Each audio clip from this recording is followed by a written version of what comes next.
She visited her father's grave at midnight and found 20 men waiting in the darkness. Their leader, a Mafia boss, placed a sealed box on the tombstone and said her father had saved his family once. What was inside would reveal the truth about how her father really died and drag her into a world of secrets, betrayal, and impossible promises. The envelope wasn't there when Nora left for work that morning. She knew because she always checked the hallway before locking her apartment door, a habit born from living alone in a building where the super never fixed the broken security camera. But now, at 11:47 p.m., there it was, cream-colored paper, no postage, no return address. Just sitting there like it had been waiting for her all day. Nora Sterling kicked off her heels and let her purse drop to the floor. Her feet ached from 12 hours at the law firm, where she'd spent the day organizing files for partners who barely knew her name. Legal clerk. That's what her business card said, though most days she felt more like a ghost haunting the corridors of other people's important lives. She picked up the envelope. Heavy paper. Expensive. The kind that came from specialty stores, not the corner pharmacy. Her hands trembled as she tore it open. Inside was a photograph, old and slightly faded at the edges. Her father stared back at her, younger, maybe 40, his dark hair not yet touched by the gray she remembered from his final years. He was smiling, really smiling, in a way she hadn't seen since before her mother died. His arm was around another man, someone Nora had never seen before. Tall, silver-haired, wearing a suit that probably cost more than her monthly rent. They stood in front of a restaurant she didn't recognize, both holding champagne glasses like they were celebrating something important. Nora flipped the photo over. Nothing. No date, no names, no explanation. But there was something else in the envelope. A single card, cream-colored like the paper, with one line written in dark ink. The handwriting was elegant, almost artistic, the kind that came from old-world penmanship training. Meet me where he rests. Midnight. Nora's breath caught in her throat. Where he rests. Her father's grave. She checked her phone. 11:52 p.m. 8 minutes until midnight. This had to be a joke. Some sick prank from a coworker, or maybe one of the paralegals who thought they were funny. But even as she thought it, she knew that wasn't right. Nobody at work knew her well enough to even know her father was dead, let alone where he was buried. She looked at the photograph again, studying the stranger beside her father. There was something in the way they stood together, comfortable, familiar. Her father had never mentioned close friends. After her mother died when Nora was 16, he'd become quiet, withdrawn. He went to work at the small accounting firm downtown, came home, made dinner, and spent his evenings reading in his study. When she'd left for college, she'd felt guilty for abandoning him to that lonely routine. When he died of a heart attack 4 years ago, at age 58, she'd cleaned out his apartment and found nothing unusual. No secret letters, no hidden photographs, no evidence of a life beyond the simple, quiet existence she'd always known. Until now. Nora walked to her window and looked out at the street below. Rain had started to fall, turning the asphalt into a black mirror reflecting streetlights. The cemetery was a 20-minute drive from her apartment. If she left now, she'd make it by midnight. If she left now, she was insane. She should call the police. This was clearly some kind of setup. But for what? She had nothing worth stealing, nobody who wanted to hurt her. She was a 35-year-old legal clerk who spent her weekends reading mystery novels and ordering takeout. She wasn't important enough to threaten. But her father, maybe her father had been. The thought sent ice through her veins. Nora grabbed her phone and pulled up the photo app, snapping a picture of the envelope's contents. At least if something happened to her, there would be evidence. Then she forwarded it to her cousin Sarah with a message. If you don't hear from me by 2 a.m., call the police and show them this. She grabbed her raincoat, snatched her keys from the hook, and was out the door before she could talk herself out of it. The drive to Riverside Cemetery took exactly 18 minutes. Nora's windshield wipers beat a frantic rhythm against the rain, and her headlights cut through the darkness like knives. The road was empty. Most sane people were home in bed, not racing toward graveyards at midnight because of anonymous notes. She parked outside the iron gates at 11:58 p.m. The cemetery was closed, officially, but the gates stood slightly ajar. An invitation. Or a trap. Nora cut the engine and sat in the sudden silence, her heart hammering so hard she could feel it in her throat. The rain drummed on the roof of her Honda, and through the windshield, she could see rows of tombstones disappearing into the mist. Her father's grave was in Section C, near a large oak tree. She'd been there a dozen times since his burial. Always during daylight, always alone. She'd bring flowers, white roses, his favorite, and talk to him about her life, her job, the mundane details of existence. She'd never told him anything important, because what was there to say? That she was lonely? That she felt like she was sleepwalking through life? That she'd never understood why he'd become so distant after Mom died.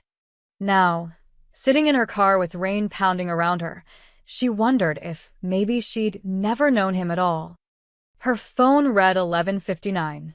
Nora took a deep breath, grabbed the flashlight from her glove compartment, and stepped out into the rain. The cold hit her immediately, soaking through her coat within seconds. She pushed through the gate, its hinges creaking in protest, and started down the gravel path towards Section C. Her flashlight beam bounced wildly, catching on wet stone and marble monuments. The cemetery at night was a different place. During the day, it was peaceful, almost beautiful. At night, it was a city of the dead, and Nora was trespassing. She rounded a bend in the path, and her flashlight illuminated the oak tree. And then she saw them. 20 men, maybe more, standing in perfect formation around her father's grave. They wore black suits, black ties, black everything. Rain streamed down their faces, but none of them moved. They just stood there like statues, like soldiers at attention. Nora's flashlight trembled in her hand.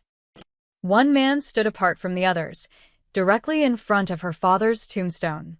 Younger than the rest, maybe her age, with dark hair slicked back from his face. He wore the same black suit, but there was something different about him. The way he held himself, the way the others seemed to orient toward him like planets around a sun. He turned to face her, and even in the darkness, she could see his eyes. Dark, steady, completely calm. "Nora Sterling," he said. His voice carried through the rain, quiet but commanding. "Thank you for coming." She couldn't move, couldn't speak. Her mind was screaming at her to run, but her feet were rooted to the ground. The man reached into his jacket. Nora's heart stopped, and pulled out something small and rectangular. He placed it carefully on top of her father's tombstone. A box. Wooden, weathered, sealed with what looked like wax. "My name is Marco Valeni," he said, taking a step toward her. "The 20 men didn't move. And your father saved my family's life." Nora's flashlight beam stayed fixed on Marco Valeni's face. He didn't flinch from the light, didn't look away. Behind him, the 20 men remained motionless, their dark suits blending into the night like they were part of the cemetery itself. "My father," Nora finally managed, her voice barely above a whisper, "was an accountant." Marco's expression didn't change. "Your father was many things. An accountant was just one of them." He gestured toward the box on the tombstone. Up close, Nora could see it was old. The wood worn smooth in places, scratched and dented in others. The wax seal bore an impression she couldn't quite make out in the darkness and rain. "Open it," Marco said. "Why?" Nora's grip tightened on her flashlight. Why the theatrics? The midnight meeting, the army of men? If you wanted to give me something, you could have just knocked on my door. For the first time, something flickered across Marco's face. Not quite a smile, but close. Because what's in that box isn't a gift. It's a debt being paid. And debts like this one deserve ceremony.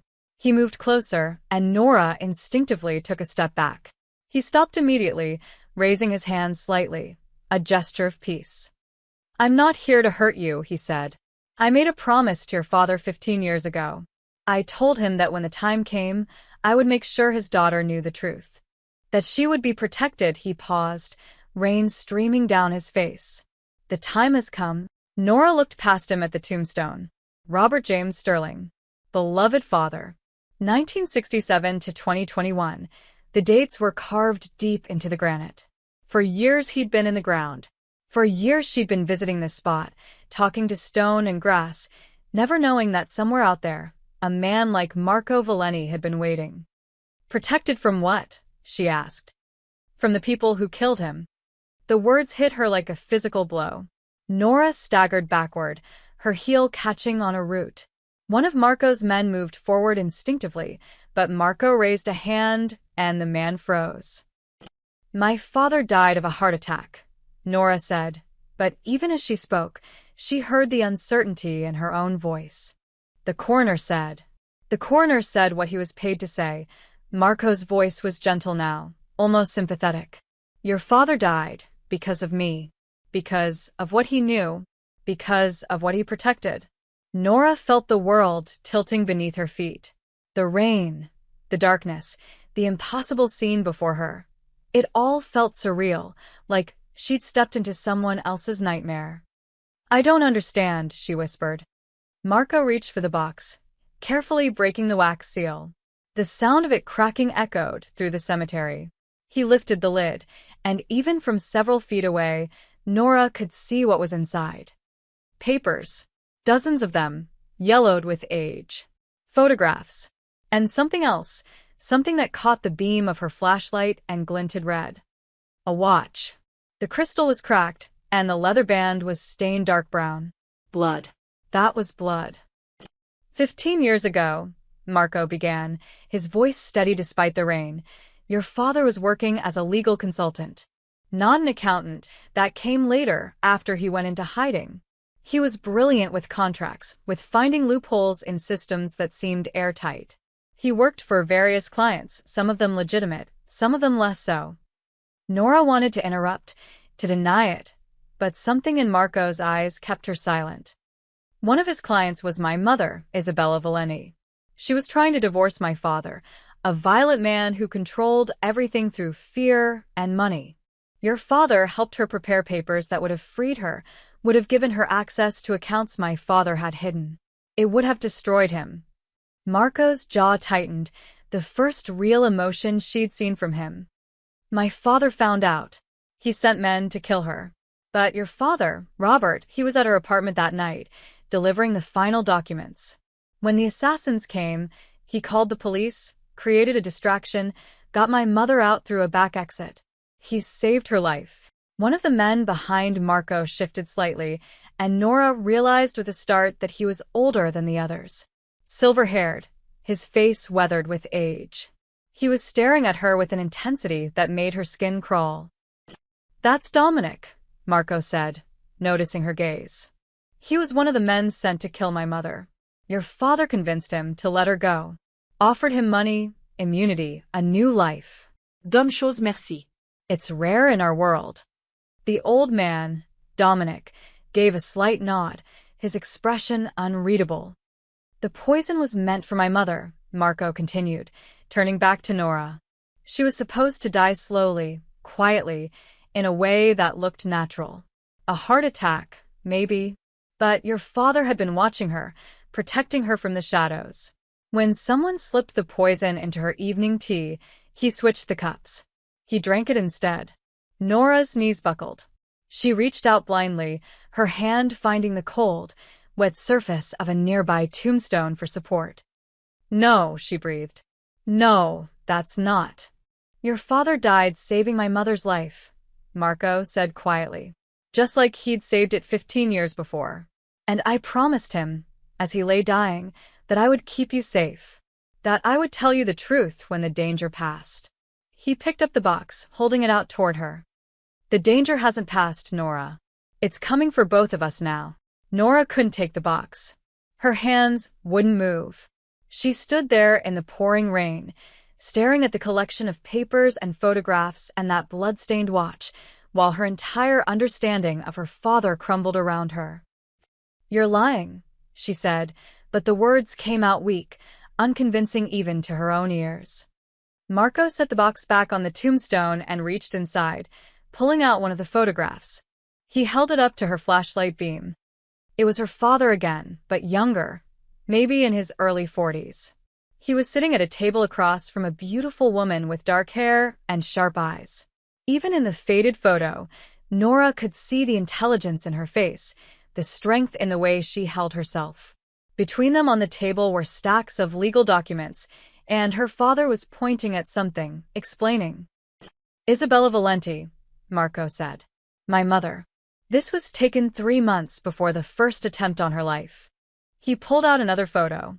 Same woman, but this time she was standing beside a younger Marco. He couldn't have been more than 20. They were at what looked like a graduation ceremony. Isabella's arm was around her son, and both of them were smiling. "Your father took this picture," Marco said softly. "He came to my college graduation. Sat in the back, where no one would notice him. He wanted to see that his sacrifice 15 years ago had meant something. That I'd made it out, gotten an education, had a chance at a different life." Nora's throat tightened. "If he saved your mother, if he was so important to your family, why didn't I know? Why didn't he ever mention you, or her, or any of this?" "Because he loved you," Marco said simply. "And he knew that knowledge could get you killed." He gestured to Dominic, who stepped forward and handed him a manila folder. Marco opened it, revealing what looked like medical reports. "After the first attempt on my mother's life, your father went into hiding. He changed careers, moved to a different part of the city, cut off contact with everyone from his old life. He became Robert Sterling, humble accountant, single father raising a daughter alone. He buried everything he'd been before." "But they found him anyway," Nora whispered. "Not right away. It took them years. My father died 8 years ago, a rival family war, nothing to do with any of this. But his associates never forgot what Robert Sterling had done. They never forgot that he'd cost them Isabella Valenti." Marco pulled out another document, this one more recent. Nora recognized her father's handwriting in the margins, notes, calculations, the careful script she'd seen on birthday cards and grocery lists. 3 years before he died, your father discovered something. He'd been keeping tabs on my family, making sure my mother stayed safe. That's when he found out about the poison plot. Someone had finally tracked Isabella down, and they were going to finish what they'd started 15 years earlier. The rain seemed to fall harder, or maybe Nora just noticed it more now. She was soaked through, shivering, but she couldn't look away from Marco's face. "Your father contacted me," Marco continued. "By then, I'd taken over certain family responsibilities. I'd become someone with resources, with power. He asked me to protect my mother, and I did. I moved her to a secure location, put guards on her, made sure she was untouchable. But the poison was still delivered." Dominic spoke for the first time, his voice rough like gravel. "Someone on the inside. Someone we trusted." Marco's expression darkened. "Your father had been investigating for months, trying to figure out who in my organization had turned traitor. He was close, too close. So they changed targets. If they couldn't get to Isabella through me, they'd eliminate the man who kept exposing their plans." He pulled out the watch, holding it carefully. The crystal was indeed cracked, and the dried blood on the band was unmistakable. "This was your father's. He was wearing it when he collapsed in his apartment. The paramedics gave it to the hospital, and the hospital gave it to the coroner. The coroner gave it to me." "Why you?" Nora demanded. "Why not me? I'm his daughter." "Because the coroner was on my payroll," Marco said bluntly. "When Robert Sterling died, I made sure I was notified immediately. I collected everything that might point to the truth, the watch, certain medical samples, witness statements. I kept them safe until I could find proof. Until I could give you more than just a story." He gestured to the box. "This is everything. Lab reports showing the poison in his system. Photos of the traitor making the delivery. Financial records proving the payment. And your father's own notes, his investigation, written in his own hand." Nora finally forced herself to move. She stepped forward, her legs feeling like they belonged to someone else, and looked into the box. There, on top of everything else, was a letter. The envelope was addressed to her in her father's careful handwriting. To Nora. To be opened only if I'm gone. Her hands shook as she reached for it, but Marco caught her wrist gently. Not here, he said. Not in the rain. There are things in that letter. Things you need to read somewhere safe, somewhere warm. Things that will change everything. Nora looked up at him, this stranger who knew her father better than she had. Who was he really? Marco's expression softened. He was the bravest man I've ever known. And he was a father who loved his daughter more than his own life. Marco closed the box and held it out to Nora. This time she took it. The wood was cold and wet under her fingers, heavier than she'd expected. The weight of secrets, she thought. The weight of a life she'd never known existed. There's a coffee shop 3 blocks from here, Marco said. It's open 24 hours. We can talk there, somewhere dry. You can read the letter. Nora looked around at the 20 men still standing in formation, rain streaming down their faces like they were carved from stone. And them. They stay here until we're safely away. Then they disappear. Marco's voice was matter-of-fact, like he was discussing the weather. You're under my protection now, Nora, whether you want it or not. I don't need protection, she said, but even she could hear how hollow it sounded. Your father thought the same thing. Marco's eyes locked with hers. He was wrong. The coffee shop was called Rosie's, a tiny place with cracked vinyl booths and a flickering neon sign in the window. At 12:47 a.m., it was empty except for a tired waitress refilling sugar dispensers behind the counter. She barely glanced up when Marco and Nora walked in, dripping water onto the checkered linoleum floor. They took a booth in the back corner. Marco sat facing the door, another habit Nora was starting to recognize. Always watching. Always ready. She set the box on the table between them. For a long moment, neither of them spoke. The waitress brought coffee without being asked, 2 cups of something that looked like it had been sitting on the burner for hours. Nora wrapped her hands around the mug, grateful for the warmth. Your father made me promise 3 things, Marco said finally. The first was to keep you away from this life for as long as possible. He said you were smart, ambitious, that you deserved a normal existence. He made me swear I wouldn't contact you unless absolutely necessary. Nora looked up from her coffee. And the second promise? That when I did contact you, I would tell you everything. No lies, no sugarcoating. He said you'd hate him at first, but that you'd understand eventually. That you were strong enough to handle the truth. What's the third promise? Nora asked, though part of her didn't want to know. Marco's expression grew serious. That I would make sure you survived what comes next. The words hung in the air between them like a threat. Nora pulled the box closer, her fingers finding the edge of the envelope with her name on it. The paper was thick, expensive, the same kind as the note that had brought her to the cemetery. She tore it open. Inside were 3 pages, covered front and back in her father's handwriting. Her eyes blurred with tears as she recognized the familiar loops and curves, the way he dotted his I's and crossed his T's. How many times had she seen that handwriting on birthday cards, permission slips, notes left on the refrigerator? My dearest Nora, it began. If you're reading this, then I'm gone, and Marco Valeni has kept his word.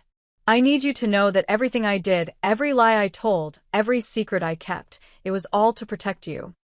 Your mother knew the truth. She knew what I was, what I'd done, the people I'd helped.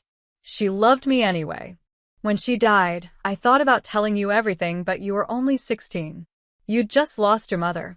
I couldn't bear to make you lose your father too, even if he was still breathing. So, I became someone simpler, someone safer. I took the accounting job. I lived quietly. I pretended that my old life had never existed. But some debts can never be fully paid, Nora. Some promises last beyond death. Nora's hands trembled as she turned to the second page. I saved Isabella Valeni twice. The first time, I was young, idealistic, believing I could use the law to protect people from monsters. The second time, I was older, and I knew the truth. Sometimes the only way to stop a monster is to become something darker than they are. I poisoned myself, Nora. Not accidentally. Not as some heroic sacrifice in the moment. I knew what they were planning, and I knew the only way to save Isabella was to drink from that cup. I had maybe 3 minutes before the poison took hold. I used those 3 minutes to call Marco, to tell him where the traitor was, to give him the evidence he needed. And I used the last 30 seconds to write down 3 promises for him to keep. The third page was shorter, and the handwriting grew shakier toward the end, like her father had been struggling to hold the pen. The world I lived in operates on debts and promises. Marco Valenti is a dangerous man, but he's a man of honor. When I die, the protection I've kept around you all these years will expire. The people who wanted Isabella dead will eventually figure out that you exist. That you might know something. That you might have evidence. Marco's third promise was this. He would keep you alive until you were strong enough to face this world on your own terms. Not as a victim. Not as someone to be protected. But as someone who could fight back. The wish has expired, Nora. You're 35 years old. You're brilliant, capable, stronger than you know. The evidence in this box is everything I collected over 15 years. Proof of corruption, murder, betrayal at the highest levels of Marco's organization. Someone very close to him is the traitor. Someone he trusts completely. Use this evidence wisely. Trust Marco, but verify everything. And remember, your mother and I loved you more than life itself. That love is the only truth that matters. Your father, Robert. Nora set the letter down with shaking hands. Marco sat perfectly still across from her, his coffee untouched, his dark eyes watching her face. You knew, she said. You knew what the letter said. Your father told me, yes. Before he died, in those final minutes. He wanted me to understand what I was promising. Someone close to you, Nora said, her voice barely audible. A traitor. Who? Marco's jaw tightened. I don't know. That's why I need your help. Nora stared at Marco across the coffee-stained table. You need my help? You have 20 armed men, and what I'm guessing is an entire criminal organization at your disposal. What could I possibly? Those 20 men? Marco interrupted quietly. Any one of them could be the traitor. The 50 men who weren't there tonight? Same. The lawyers, accountants, drivers, cooks. Everyone in my world operates on loyalty until they don't. Your father knew that. That's why he came to me instead of working through my channels. He pulled the box closer and began removing documents, spreading them across the table between coffee cups and sugar packets. Court papers, photographs, bank statements, all marked with her father's careful annotations. Your father spent 3 years investigating my organization from the outside. He had no allegiance to anyone in my world, no reason to protect them. That made him the only person I could trust. Marco's finger traced a line of numbers on one of the papers. And now that he's gone, you're the only person who can finish what he started. Nora picked up one of the documents. It was a legal filing for something called the Mercy Street Foundation, a charitable trust established in 2019. The signature at the bottom made her breath catch. Dario Conti, Consigliera. Consigliera, she said. That's like an advisor, right? More than that. A consigliera is a family's counselor, their connection to the legitimate world. Dario has been with my family for 23 years. He was my father's most trusted friend. After my father died, he helped me take over, taught me everything about how the business really works. Marco's voice was tight, controlled. He's like an uncle to me. Nora studied the document more carefully. The foundation claimed to support youth programs in underserved neighborhoods, basketball courts, after-school tutoring, job training. Noble work. But her father had drawn red circles around certain financial entries, with question marks and calculations in the margins. These numbers don't make sense, she said, her legal training kicking in automatically. The foundation received $2 million in donations last year, but only $600,000 went to actual programs. Where did the rest go? Administrative costs. Supposedly, Marco pulled out another document, this one a bank statement. Dario handles all the legitimate businesses, the restaurants, the real estate holdings, the charitable foundations.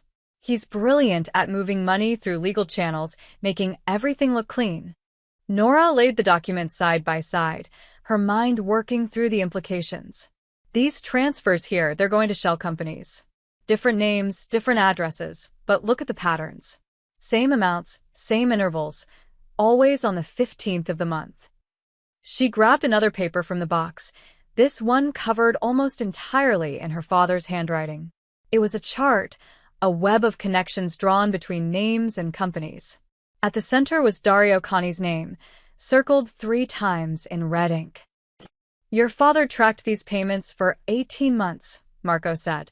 He found 12 different shell companies, all registered to fake addresses, all receiving regular transfers from legitimate Valeni businesses. The money goes in clean and comes out cleaner, but it never actually does what it's supposed to do. Laundering, Nora said. But you already launder money, don't you? Isn't that just part of what you do? We launder money for the family, Marco said. This money is disappearing, going somewhere else entirely. Dario has been skimming from us for years, but he's been doing it so carefully, so legally, that no one noticed. Nora found another document, a ledger, handwritten in what looked like accounting shorthand. But mixed in with the numbers were phrases in her father's familiar script. Meeting with DC, Federal Building, June 12th. And another. D.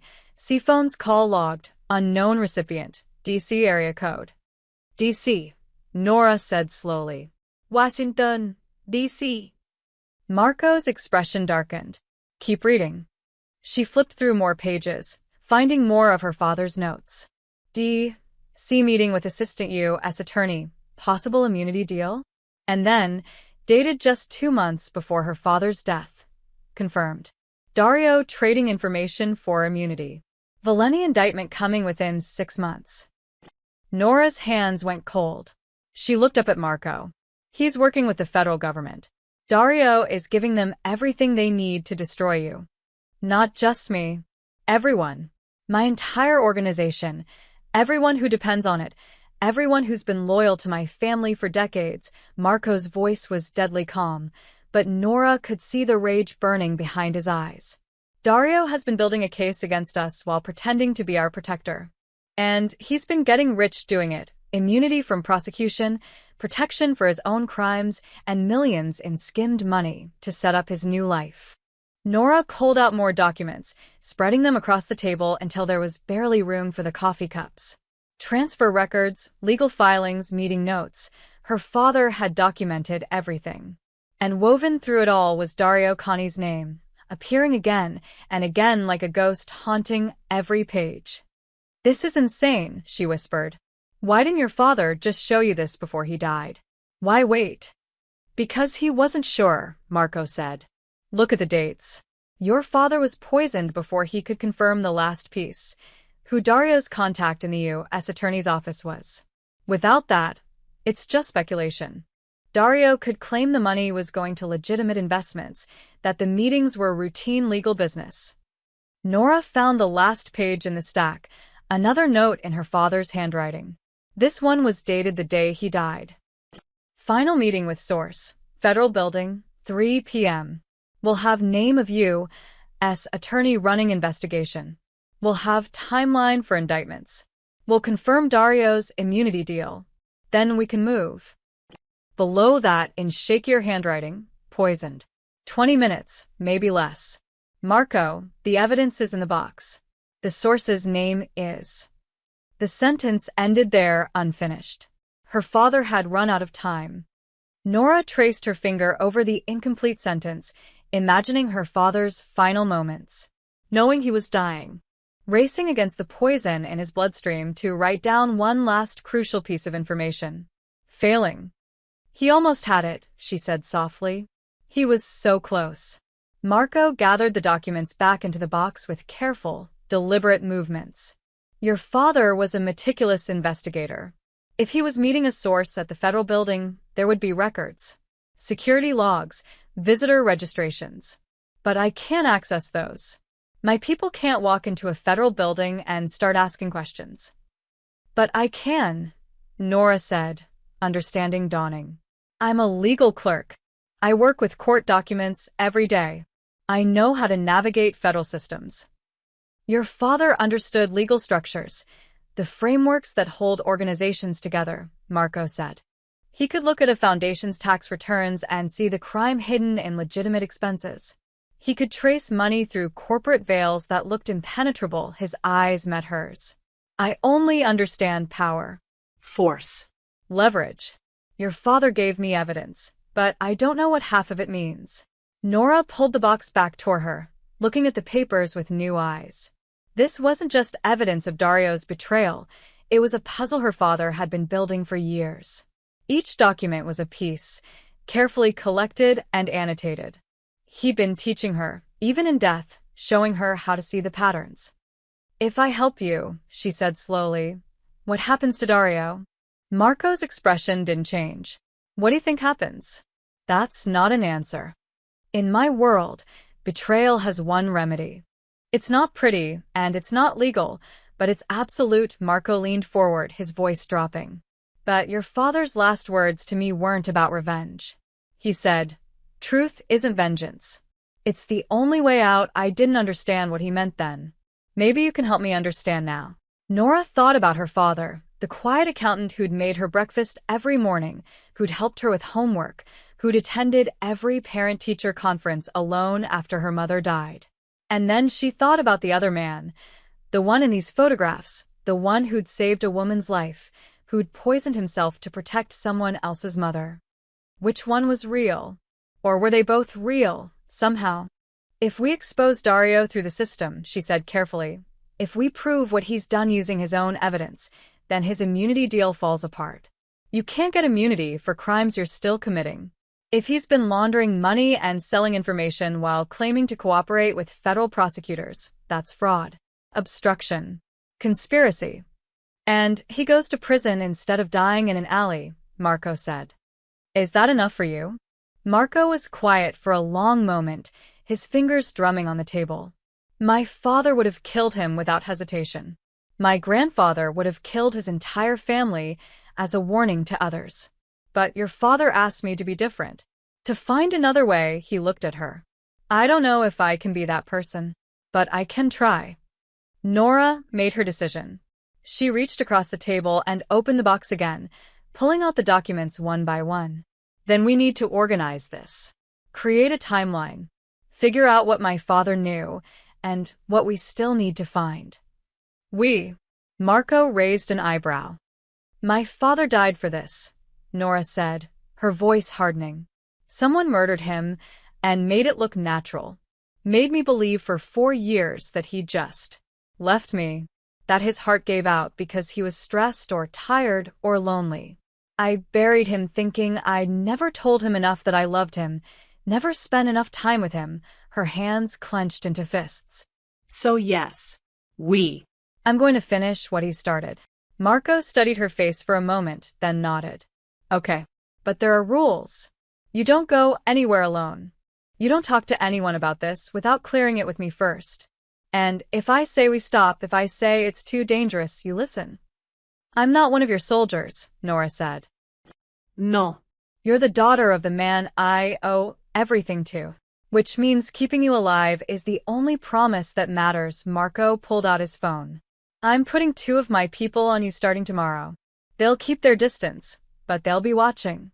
That's not necessary. It's not negotiable. His tone left no room for argument. Your father kept you hidden for 35 years. The moment you start digging into Dario's files, asking questions about federal investigations, that protection disappears. Dario will know. And if he killed your father to protect his secrets, he won't hesitate to kill you. The weight of it settled over Nora, like a physical thing. Yesterday, her biggest concern was whether to order Thai or Italian for dinner. Now she was sitting in a 24-hour diner with a Mafia boss, planning to expose a traitor and solve her father's murder.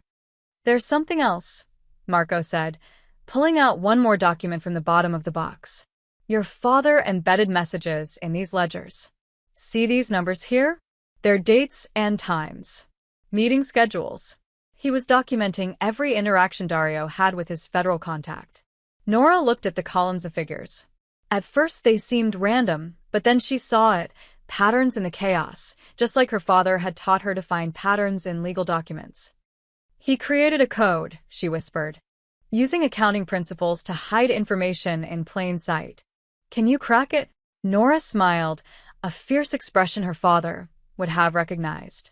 Give me a laptop and 24 hours. If Dad left us a trail, I'll find it. Nora didn't go home that night. Marco took her to a place he called the office, a penthouse apartment in a high-rise downtown with floor-to-ceiling windows overlooking the city. It wasn't what she'd expected. No guards at the door, no weapons visible, no dark wood paneling and leather furniture like in the movies. Instead, it was modern and sparse. White walls, minimal furniture, a massive desk with 3 computer monitors. You live here? Nora asked, setting the box down on a glass coffee table. I work here. I live somewhere else. Marco pulled out a laptop from a drawer and set it in front of her. No internet connection. Air-gapped for security. But it has everything you'll need. Spreadsheet software, database programs, encryption tools. Nora sat down and opened the laptop, her fingers already itching to start. I'll need coffee. Lots of it. Already handled. Marco gestured to a kitchen area where a high-end espresso machine gleamed on the counter. Help yourself. I'll be in the next room making calls. Shout if you need anything. He started to leave, then paused. Nora? Your father worked on this for 3 years. Don't expect to solve it in one night. My father had to hide what he was doing, Nora said, already pulling documents from the box. I don't. That gives me an advantage. By 4 a.m., Nora had filled 3 legal pads with notes and created a spreadsheet with over 200 entries. Her father's code was elegant, using legitimate accounting practices to hide meeting dates, locations, and participants. A donation to the Mercy Street Foundation on March 15th for $12,347? That translated to 3/15, 12:34 p.m., location 7, which corresponded to a list of addresses her father had compiled. She cross-referenced each coded entry with news reports, federal court calendars, and the dates on her father's handwritten notes. Slowly, a picture emerged. Dario Cani had been meeting with someone from the U.S. Attorney's office every 2 weeks for almost 3 years. Always at different locations, always during business hours when such meetings could be explained as routine legal consultations. You're still at it. Marco's voice came from behind her. Nora jumped, spinning around in her chair.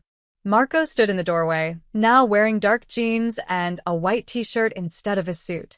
He looked younger, more human. He was holding 2 mugs of coffee. I didn't hear you come in, she said. I know. That's the point. He handed her one of the mugs and sat down in a chair across from her, studying the papers spread across the coffee table. What have you found?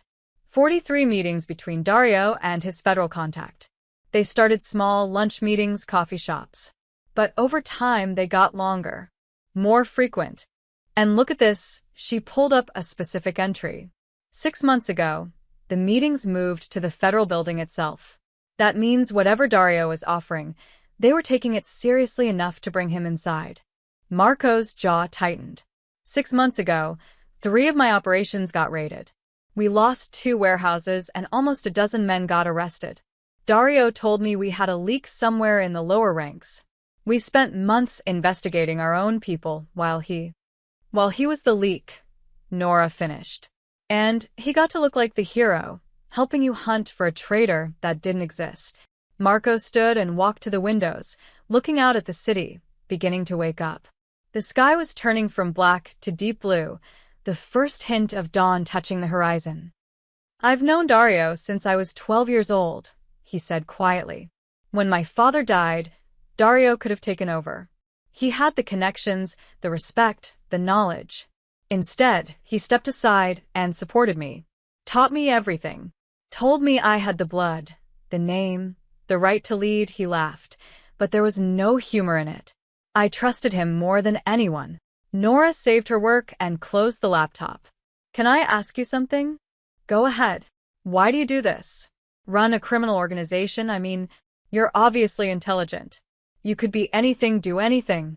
Why choose this life?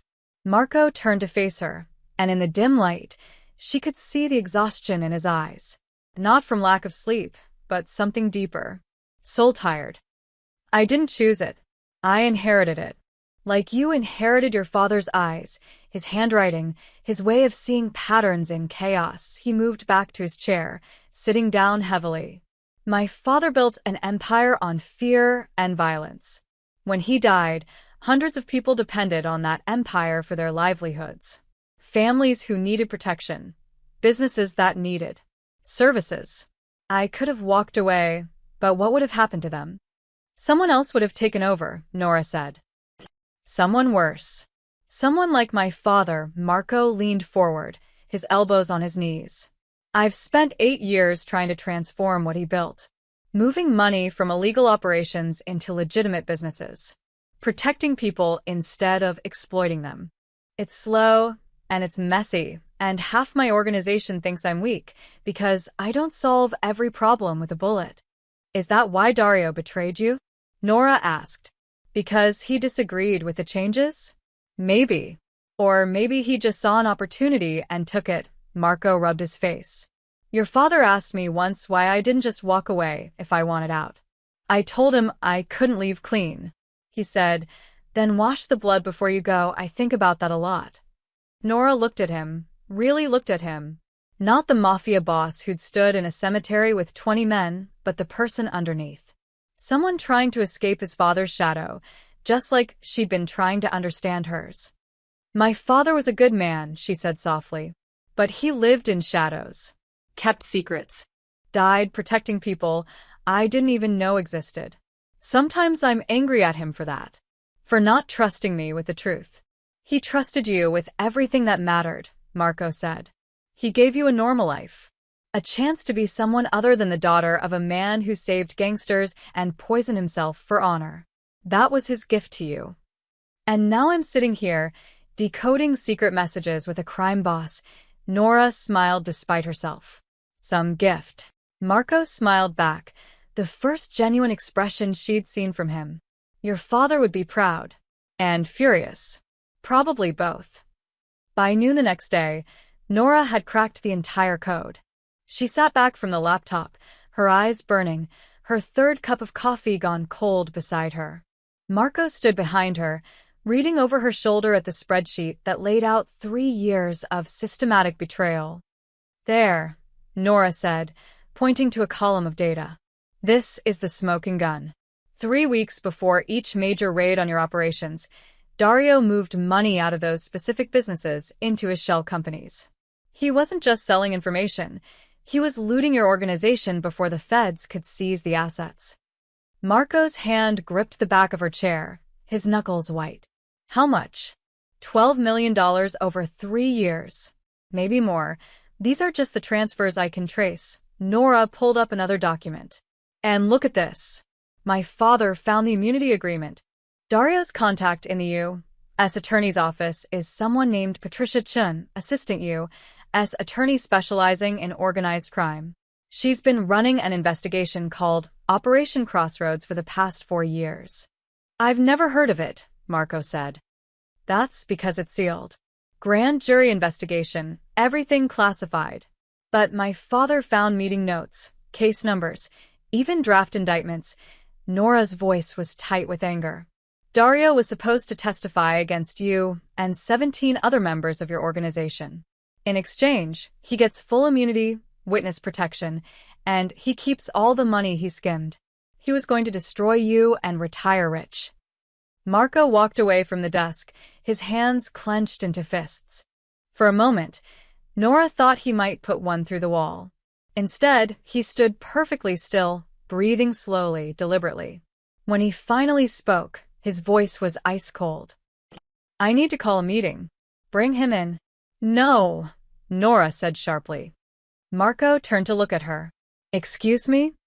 You heard me. No, she stood up, facing him. If you bring Dario in, if you confront him with your men around, what happens? You kill him. Maybe not immediately, maybe you make him talk first, but he ends up dead. And then what? Then the traitor is gone, Marco said simply. And the federal investigation continues. Patricia Chun has everything Dario gave her. She has testimony, documents, evidence. Killing Dario doesn't make that disappear. It just makes you look guilty and gives her more ammunition. Nora moved closer, her voice urgent. My father spent his last minutes writing that truth isn't vengeance. Don't you see? He was telling you there's another way. What other way? Marco's voice rose. Dario sold me out. He's been stealing from my family, lying to my face, setting up my people to go to prison. You want me to what? Forgive him? Take him to court. I want you to expose him, Nora said. Using his own evidence. Using the system he thought would protect him.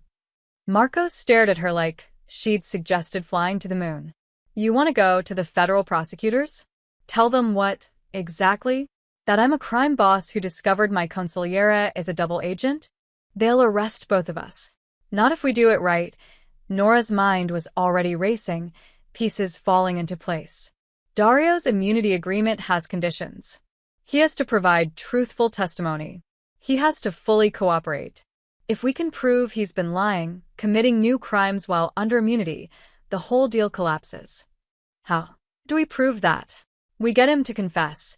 Nora pulled up a file on the laptop. My father recorded one of his meetings with Dario. It's here in the box, an audio file on a USB drive. I listened to it at 6 a.m. It's from 2 years ago, and in it, Dario admits to the poison plot that killed my father. Marco moved quickly, suddenly beside her, looking at the laptop screen. Your father recorded him. He recorded everything. He was building a case, Marco. A real case, with real evidence that could hold up in court. Nora's voice shook. There's 30 minutes of audio where Dario talks about targeting my father, about making it look like a heart attack, about timing it so no one would suspect murder. He even jokes about it. The rage that flashed across Marco's face was terrifying. Let me hear it. Nora plugged in the USB drive and opened the audio file. Her father's voice came through the laptop speakers, steady and calm, asking questions like he was conducting a deposition. And then Dario's voice, smooth, confident, with a slight Brooklyn accent. Robert, you worry too much. The old man drank the tea. He had his heart attack, case closed. Nobody's looking at it twice. But if someone did look, her father's voice, they'd find nothing. I used someone outside the family, paid in cash, untraceable. It's cleaner than clean. And Marco doesn't know. Dario laughed on the recording. Marco doesn't know half of what I do for him. Kid thinks he's running things, but he's just the face. I'm the one keeping this organization alive. And when the feds finally move, I'll be on a beach somewhere while he rots in a cell. Marco's hand slammed down on the desk, making Nora jump. That's enough. She stopped the recording. There's more. 20 more minutes where he details the whole operation, the immunity deal, the shell companies, his plan to dismantle your organization piece by piece. And you want to give this to the federal prosecutors, Marco said flatly. I want to use it as leverage, Nora corrected. We arrange a meeting with Dario. We play him the recording. We give him a choice.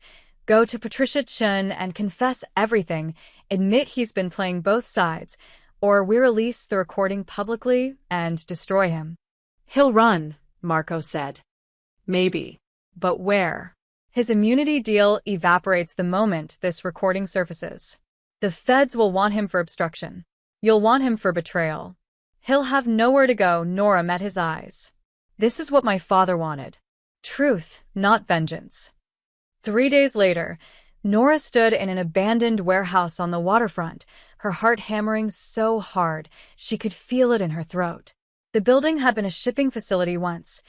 Rusted machinery still lined the walls, and broken pallets littered the concrete floor.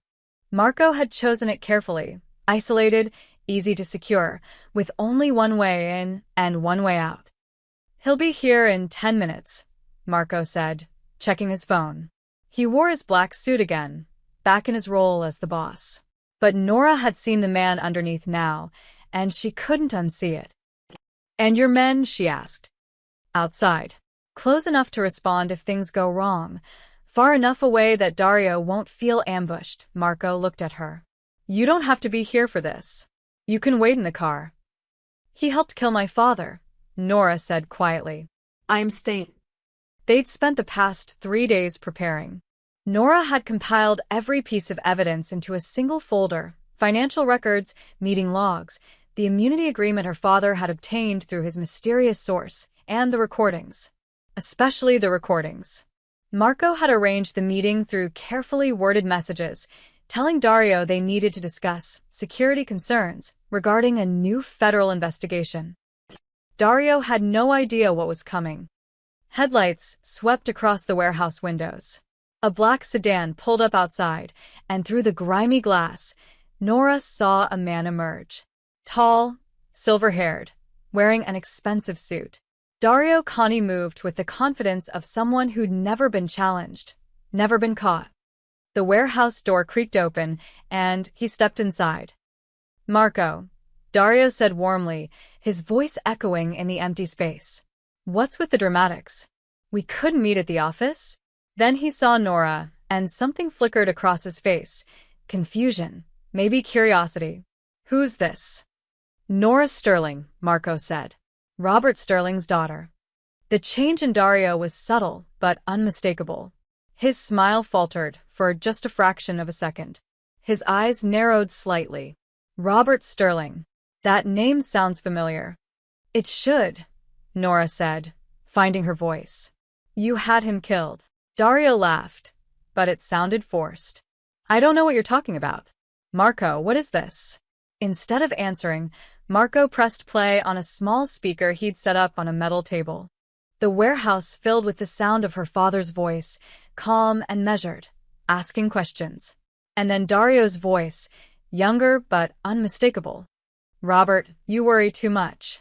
The old man drank the tea. He had his heart attack, case closed. Dario's face went pale. He looked from the speaker to Marco to Nora, and she watched him calculate, his mind racing through options. Run? Fight? Deny? That recording is 4 years old, Marco said, his voice deadly calm. Robert Sterling gave it to me before he died. Along with this. He opened the folder and pulled out documents one by one, laying them on the table like playing cards. Bank statements. Transfer records. Meeting logs. The immunity agreement with Patricia Chen's signature at the bottom. You've been working with the federal government, Marco continued, selling information about my operations in exchange for immunity and the freedom to loot my businesses. $12 million over 3 years, Dario. You stole $12 million from my family while pretending to serve us. Marco, listen. Dario started, his hands raised. I'm not finished. Marco pulled out another document. This is a draft indictment. 17 names on it, including mine.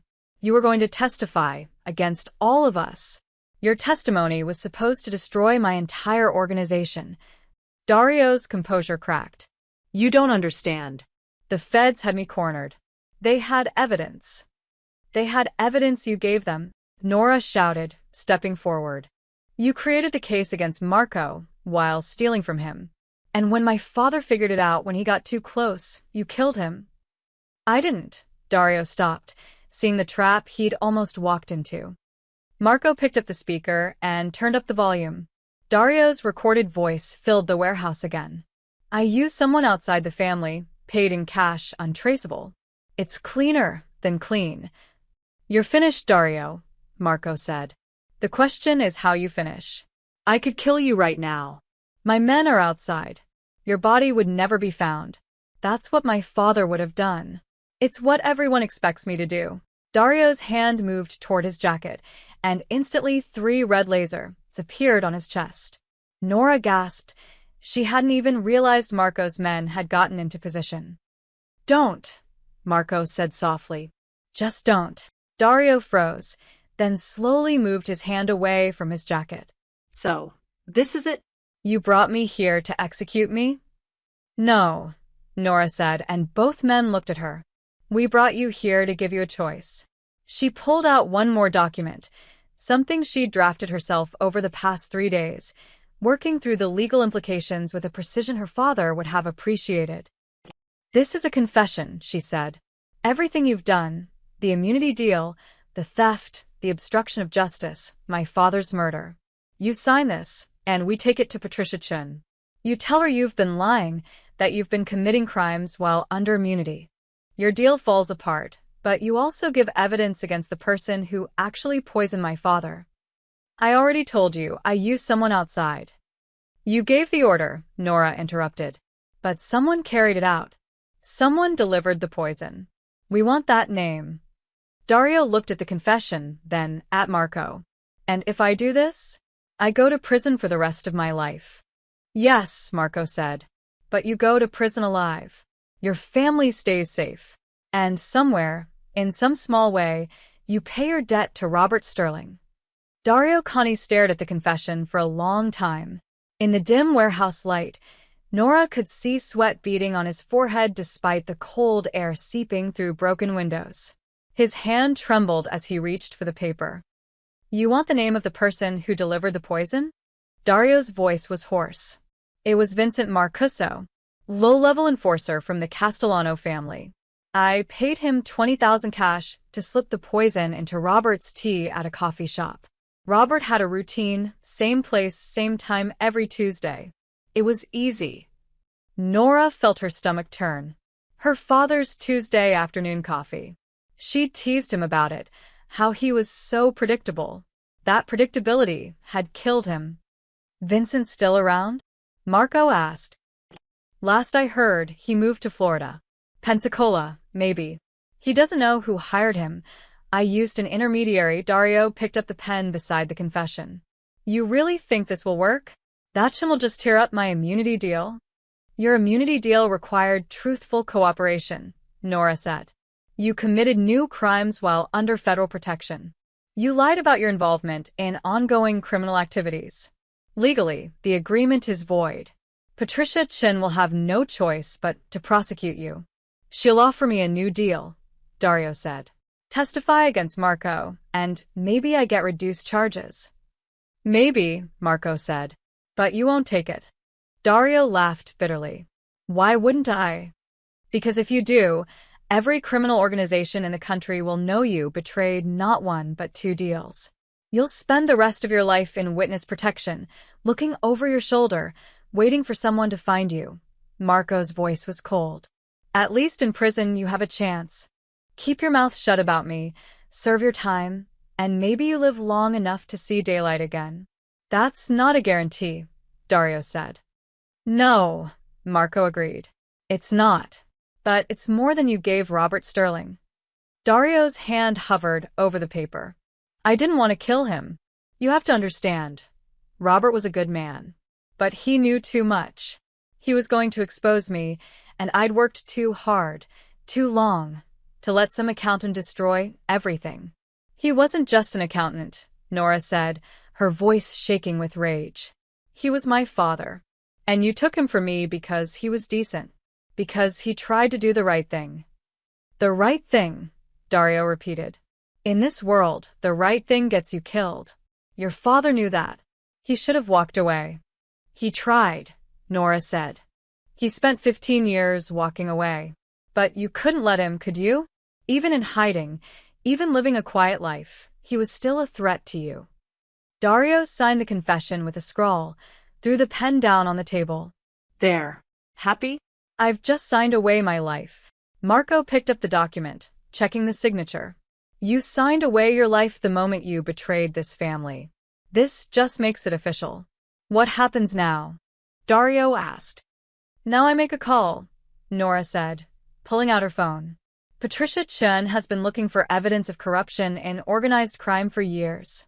She's about to get exactly what she wanted, just not the way she expected." 2 hours later, Nora sat in a small office in the federal building, the same building where her father had died trying to get one last piece of information. Across from her sat assistant U.S. Attorney Patricia Chun, a woman in her 40s with sharp eyes and graying hair pulled back in a tight bun. Marco had stayed behind. This meeting needed to be clean, legal, untainted by his presence. "Let me make sure I understand," Chin said, her voice clipped and professional. You're Robert Sterling's daughter, and you're bringing me evidence that my star witness in Operation Crossroads has been lying to me for 3 years. Yes, Nora said. She slid the folder across the desk. Everything's in here. Financial records showing Dario Conti embezzled $12 million while under immunity. Meeting logs proving he committed new crimes while supposedly cooperating with your investigation. And his signed confession, including the name of the man he hired to murder my father. Chin opened the folder, her expression carefully neutral. But Nora watched her eyes widen slightly as she read through the documents, saw the moment when the full scope of Dario's betrayal became clear. Your father was Robert Sterling, Chin said slowly. The man who died of a heart attack 4 years ago. The man who was poisoned 4 years ago, Nora corrected. By Vincent Marcuso, on Dario Conti's orders. My father was investigating Dario, and Dario killed him to protect his immunity deal with you. Chin was quiet for a long moment, reading through the confession. How did you get this? Does it matter? Nora asked. It's a voluntary confession. Dario signed it willingly. He's willing to testify about everything, the embezzlement, the obstruction, my father's murder. Everything except Marco Valenti's operations. Of course, Chin said dryly. He won't testify against Valenti. Which means my entire investigation is compromised. Your investigation was built on lies, Nora said. Dario wasn't cooperating, he was manipulating you. He fed you information designed to destroy Valenti's organization while protecting himself and his stolen money. If you'd gone to trial based on his testimony, any decent defense attorney would have torn it apart. Chin closed the folder, her jaw tight. You realize what you're doing here? You're protecting a known criminal. I'm exposing a murderer, Nora said. What you do with that information is up to you. Chin stood, the folder in her hand. I'll need to verify all of this. Interview Dario, myself. If what you're saying is true, if he's been lying to us, then yes, his immunity agreement is void.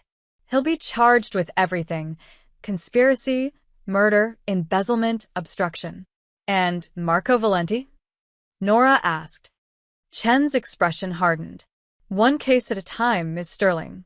One case at a time. The federal raid on Dario Conti's properties happened 72 hours later. Nora watched the news coverage from Marco's penthouse office, seeing agents in FBI windbreakers carrying boxes of evidence from Dario's brownstone in Brooklyn. The cheer-in at the bottom of the screen read, Federal prosecutors star witness arrested on multiple charges. Marco stood by the window, silhouetted against the morning sun, silent.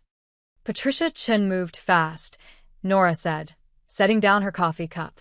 She must have verified everything in a single day. She had no choice, Marco replied without turning. If word got out that her key witness was corrupt, it would destroy every case she's built in the last 3 years. Better to cut Dario loose publicly, make herself look like the hero who rooted out corruption. He paused. Politics. It worked, though. Dario's going to prison. For murder, embezzlement, obstruction, yes. He'll die behind bars. Marco finally turned to face her. But the cost, Nora. You need to understand the cost. Over the past 3 days, Nora had learned exactly what Marco meant.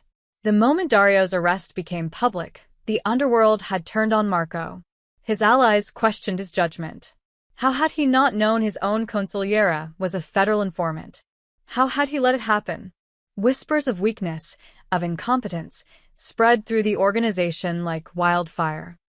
3 of Marco's captains had already requested meetings to discuss leadership. 2 families that had been neutral suddenly became hostile.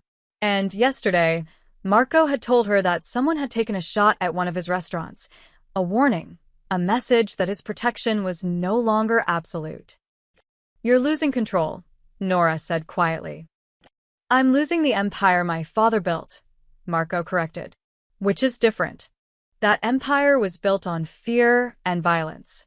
I've been trying to transform it into something else, something sustainable, legal, clean. But the people who profited from my father's way of doing things don't want change. Dario's betrayal gave them the excuse they needed to challenge me. He walked to his desk and pulled out a folder, handing it to Nora.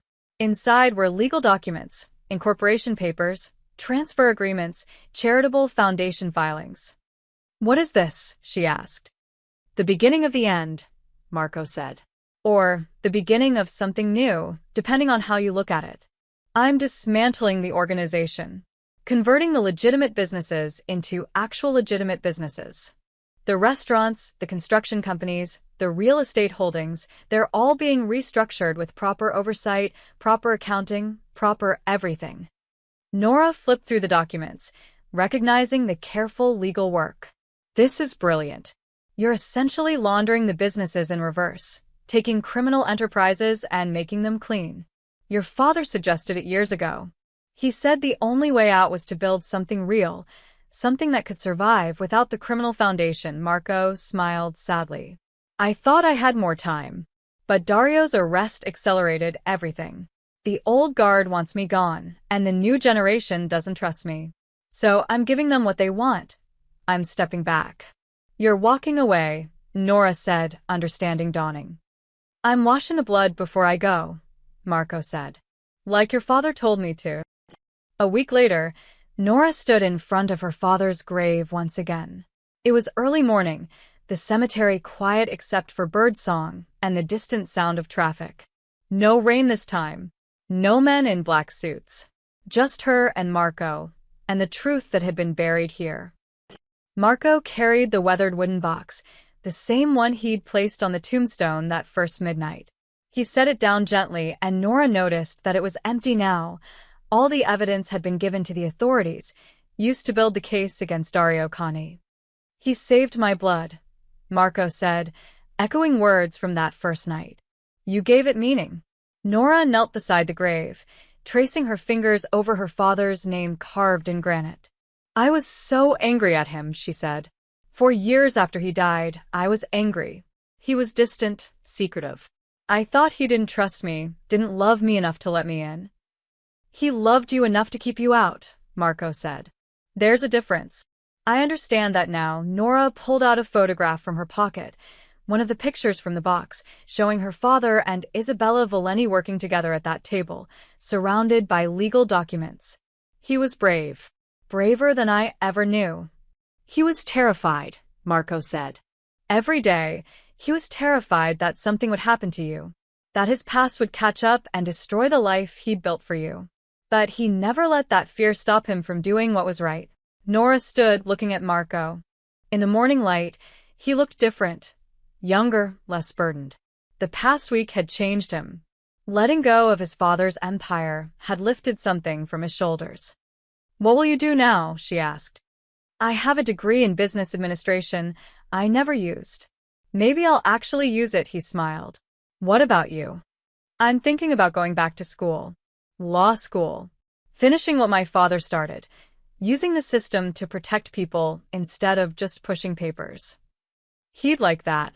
They stood in comfortable silence for a moment, the dawn breaking over the cemetery. The first light of peace, Nora thought, remembering the brief she'd read in that envelope weeks ago. Peace neither of them had known in years. "Thank you," she said finally, "for keeping your promise. For telling me the truth. Thank you for showing me there was another way." Marco picked up the empty box. "Your father was right. Truth isn't vengeance. It's the only way out." As they walked back toward the cemetery gates together, Nora felt something shift inside her. Her father's secrets were no longer a wall between them. They were a bridge, connecting who he'd been to who she was becoming. 6 months later, Nora stood in front of a renovated community center in Brooklyn, watching workers hang a banner above the entrance. The letters were bold and clear: Sterling Foundation, second chances for new beginnings. Her father's name, finally attached to something public, something good. The building had once been a warehouse, not unlike the one where she'd confronted Dario with Marco. But now it was transformed: bright paint, new windows, a basketball court visible through the glass doors. Inside were classrooms for job training, computers for resume building, counselors who specialized in helping former gang members transition to legitimate work. "Nervous?" asked Sarah, Nora's cousin, who'd been helping coordinate the opening ceremony. "Terrified," Nora admitted. She wore a navy suit, professional but approachable. Her acceptance letter to Columbia Law School sat framed in her apartment. Classes started in the fall. But this, the foundation, would continue regardless. It was her father's legacy, properly honored at last. The funding had come from Marco, though his name appeared nowhere on the paperwork. Anonymous donations, funneled through the newly legitimate businesses he'd restructured. The restaurants, the construction companies, the real estate holdings, all of them now operated cleanly, paying taxes, following regulations, contributing to the community instead of exploiting it. It had been expensive, transforming an empire built on crime into something legal. Marco had lost more than half his wealth in the process, and most of his former associates had abandoned him. But he'd done it anyway. "Because your father asked me to be different," he'd told her during one of their late-night planning sessions. To find another way. People began arriving for the ceremony, city council members, community leaders, former gang members who'd volunteered to mentor in the program. News cameras set up across the street. This was a feel-good story, the kind the media loved. Hope rising from tragedy, a daughter honoring her father's memory. None of them knew the full truth. They didn't know about the midnight meeting in the cemetery, the wooden box full of evidence, or the Mafia boss who'd kept a promise. They didn't need to know. Some truths were meant to stay buried. Nora scanned the growing crowd, looking for one face in particular. "He won't come," Sarah said, reading her thoughts. "Too risky, right?" "Probably," Nora agreed. But she kept looking anyway. The ceremony began at noon. Nora gave a speech about second chances, about her father's belief that everyone deserved the opportunity to change their path. She talked about redemption without mentioning that she'd learned the concept from a man most people would call a criminal. "My father spent his life helping people who'd lost their way," she said, her voice carrying across the crowd. "He believed that our worst mistakes don't have to define us, that we can choose every day to be better than we were yesterday." The crowd applauded. Cameras flashed. A teenager who'd be part of the first mentorship class came up to shake her hand, his eyes bright with hope and nervousness. As the formal program ended and people mingled, accepting refreshments and touring the facility, Nora slipped away to a quiet corner of the basketball court. Through the windows, she could see the crowd outside, celebrating this new beginning. And then she saw him. Marco stood at the far edge of the gathering, partially hidden behind a food truck. No bodyguards, no black suit, no entourage. Just a man in jeans and a blue button-down shirt, wearing sunglasses despite the cloudy sky. He'd let his hair grow longer, and he looked almost ordinary. Almost. Their eyes met across the distance. He didn't wave, didn't smile, didn't acknowledge her in any way that would draw attention. But he gave a single small nod. Nora nodded back. Then Marco turned and walked away, disappearing into the Brooklyn streets like he'd never been there at all. That evening, Nora returned to her apartment to find an envelope slipped under her door. For a moment, her heart stopped, the memory of that first cream-colored envelope flooding back. But this one was different, plain white, with her name written in unfamiliar handwriting. Inside was a single photograph. It showed Isabella Valenti, older now, her dark hair streaked with silver, standing in a garden somewhere sunny. She was smiling, truly smiling, holding a cup of tea and surrounded by flowers. On the back, someone had written, "She's safe. Happy. Thanks to your father. Thanks to you." Also in the envelope was a business card. Plain, simple, consulting services with a phone number and nothing else. Nora understood. If she ever needed help, if the foundation ran into trouble, if she found herself facing darkness she couldn't handle alone, there was someone she could call. Not a criminal. Not a boss. Just a man who owed her father everything and had learned, finally, to pay his debts through means other than violence. She placed the photograph on her bookshelf, next to the framed picture of her father from his accounting firm ID badge. Two versions of the truth, side by side. Her phone buzzed with a text from Sarah. "You killed it today. Dad would be so proud." Nora smiled. Yes, he would be.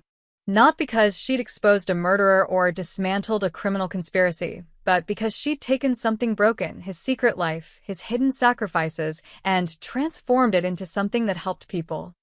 She'd found redemption in the ashes their fathers left behind. Outside her window, the city hummed with life. Millions of people moving through their days, carrying their own secrets, their own regrets, their own hopes for second chances. Nora had spent 35 years as one more anonymous face in that crowd, never knowing she was connected to a world of shadows and debts and impossible promises. Now she knew better. And knowing, she understood what her father had tried to tell her in that final letter. The only way to survive darkness is to carry your own light. She picked up the business card, studied it for a moment, then placed it in her wallet. Just in case. But she hoped, truly hoped, she'd never need to use it. Because the story that began at midnight in a graveyard had finally found its ending in the daylight. And that, Nora thought, was exactly how her father would have wanted it. The end.